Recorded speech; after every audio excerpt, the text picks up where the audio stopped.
வணக்கம், நான் யோகானந்த் பாண்டியன் பேசுகிறேன். நிர்மலா சீதாராமன் இன்னைக்கு ஒரு பேட்டி கொடுத்துருந்தாங்க. பிரமாதமான பேட்டி. புள்ளி விவரங்களோட அவ்வளோ தெளிவாக பேசியிருந்தாங்க. உதயநிதி ஸ்டாலின்லாம் ஒரு அற்ப பதர் அப்படின்ட்டு போகிற போக்கில் அப்படி தட்டி விட்டு போயிருந்தாங்க. ஏன்னா ஒரு நிருபர் அவங்கக்கிட்ட அந்த கேள்வியை கேட்டார். இந்த மாதிரி பணம் கேட்டால் கொடுக்க வேண்டியதானே, யார் அப்பா விட்டு காசுன்னு உதயநிதி ஸ்டாலின் கேட்குறாரு, அதை பற்றி உங்கள் கருத்து என்னன்ட்டு. அதுதான் அவங்களுடைய திராவிட வழக்கம், அப்படி தான் பேசுவாங்க, அநாகரிகமாக தான் நடந்துக்குவாங்க அப்படின்னு ரொம்ப அனாயாசமாக அப்படி கிழிச்சு தொங்க விட்டாங்கன்னு சொல்லலாம். யார் அப்பா விட்டு இந்த அப்பா ஆத்தா அப்படின்னு 2 வார்த்தை இழுத்தாங்க பார்ப்போம். இந்த ஒரு பெண்மணியவே இவங்களால சமாளிக்க முடியாது. என்கிட்ட கேட்டேன், நேருக்கு நேர் ஒரு மேடையில் உட்காந்து பேசணுன்னா பெண்மணியவே திமுகவால் ஒரு மேடையில் உட்காந்து விவாதம் செய்யவே முடியாது. சும்மா பொறுக்கி மாதிரி அநாகரிகமாக பேசுகிறதுக்கு 4 ஜால்ரா வச்சுக்கிட்டு தான் பேசுகிறதுக்கு இவங்கெல்லாம் லாயக்கு. எதுக்கு சொல்கிறேன்னா, நேற்று சன் நியூஸில் சாயங்காலம் ஒரு விவாதம் ஒன்று பண்ணுவாங்க. விவாதம்னா என்ன, நமக்கு ஒரு கருத்து இருக்கணும், எதிர்த்தரப்புக்கு இன்னொரு கருத்து இருக்கணும், அந்த மாதிரி எல்லா தரப்பு ஆளுங்களையும் உட்கார வைக்கணும். எல்லா தரப்புக்கும் நடுவில் நெறியாளர்ன்றவன் என்னென்னா எல்லாரும் சொல்கிறத கேட்கணுன்றது தான் அவனுடைய, அந்த ஒழுங்குபடுத்துறது தான் அவனோட வேலை. அவன் ஒரு சைட்லாம் எடுக்கக்கூடாது. ஆனால் இந்த சன் நியூஸில் என்ன கணக்குன்னு தெரியாது, எல்லாமே அவங்க சைடு பேசுகிறதுக்கு மட்டும் ஒரு ஆளுங்களை கூப்பிட்டு கரைச்சிப்பாங்க. குறிப்பாக நேற்று பொன்முடி பற்றி விவாதம் பண்ணுறேன் அப்படின்னு சொல்லிட்டு உட்காந்து பேசிகிட்டு இருந்தாங்க. அப்போ எவனோ சேவியர்னு எவனோ உட்காந்துருந்தான். அவன் எவன்னு தெரியல, பட் அவன் ஒரு வயசான கேரக்டர். அந்த கேரக்டர் என்ன செஞ்சதுன்னா, எடுத்த உடனே அண்ணாமலை மற்ற அவங்க இப்படி சொன்னாங்க, இவங்க எப்படி சொல்கிறாங்க இப்படின்னு எனக்கு பொன்முடியை தான் கோர்ட்டு தீர்ப்பு கொடுத்துருக்கு. அதுக்கு என்ன பதில்ன்றதுக்கு பதில் சொல்ல முடியல. அண்ணாமலை அப்படி சொன்னார், மோடி அப்படின்னு ஓராமான்னு புலம்புனான். சரி, பாவம் பையன் அடி வாங்கியிருக்காங்க புலம்புறான்னு விட்டா, அடுத்தபடியாக இன்னொருத்தர் பேசுகிறான். என்னன்னா, அவன் தான் அதிமுக தரப்புலேருந்து வந்திருக்கான்னு சொல்கிறாங்க. ஆனால் அவன் பேரை பின்னாடி அதிமுகன்னு போட முடியல, ஒரு பேச்சாளர் அப்படின்னு தான் போடுறாங்க. ஏன்னா அதிமுகவுடைய அதிகாரப்பூர்வமான ஆளும் அவர் கிடையாது. சும்மா அவரும் காசு கொடுத்து கூப்பிட்டு வந்த ஒரு கேரக்டர் மாதிரி தான் இருந்துச்சு. அவன் பாட்டுக்கு நம்ம ஒரு ஒரு ஒரு லைன் ஜெயலலிதாவுக்கு சப்போர்ட் பண்ணி பேசினப்பில் அவ்வளோ பெரிய மேடையில் உட்காந்து பாஜகவை விமர்சனம் பண்ணுறாங்க.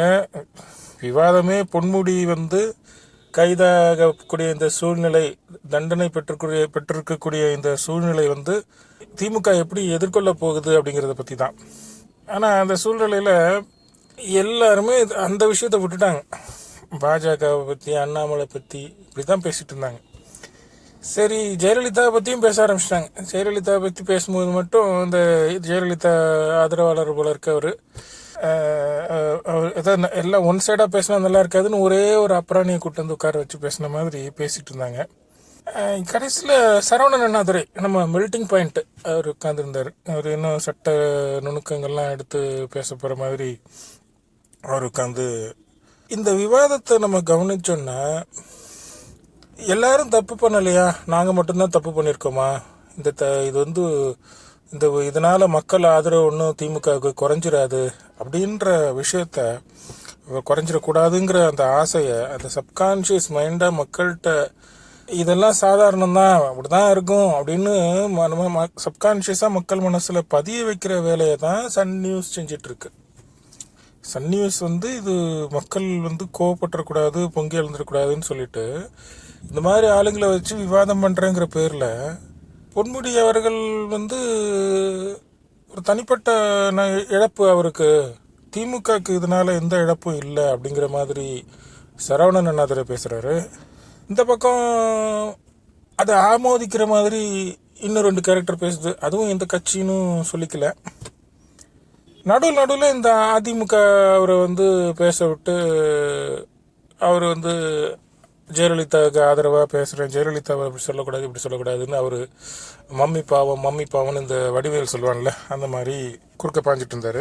இப்போ அதில் ஒரு ஒரு விவாதம்னா ஒரு கன்க்ளூஷன் வரணும் அப்படின்னா அதுக்கு முன்னாடி ஒரு ஆக்ரோஷமான வாக்குவாதமும் பண்ண மாதிரி காமிக்கணுன்ட்டு ரெண்டு பேரும் அட் அ டைமில் பேச வைக்கிறாங்க. அப்போ தான் நான் கவனித்தேன், இந்த அதிமுக தரப்பு ஆள் ஒரு செட்டப் தான் அப்படின்னு. ஏன்னா அவரும் சரவணன் அண்ணாதுரையும் அட் அ டைமில் ஆக்ரோஷமாக பேசுகிறாங்க. நடுவில் இந்த நெறியாளர் இருக்கானே, வேலை என்னென்னா அவர் இப்படி கேட்குறாரு, இந்த அதிமுக தரப்பு ஆள் ஜெயலலிதாவுக்கு ஆதரவாக ஏதோ கருத்து சொல்லிட்டாருன்னா உடனே இவன் ஏதோ தப்பாக பேசின மாதிரி, கொஞ்சம் ஒரு நிமிஷம் நில்லுங்க சரவணன் அண்ணாதுரை வாங்க, நீங்கள் என்ன கேட்க விரும்புகிறீங்க கேளுங்க அப்படின்ற மாதிரி எடுத்து விடுறான்.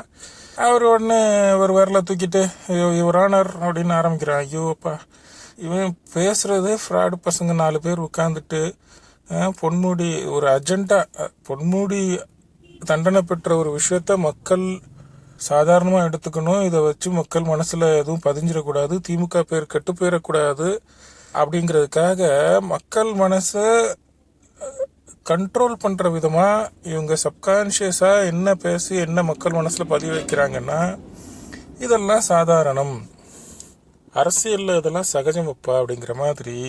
ஜெயலலிதா அப்படி தான் பண்ணாங்க, மோடி அவர்கள் இப்படி தான் எங்களை தண்டிக்கிறாரு, இல்லாத பிரச்சனையெல்லாம் பேசி இவங்க ஊழல் பண்ணது தப்பு தான் அப்படிங்கிற விஷயத்துக்கு வரவே இல்லை.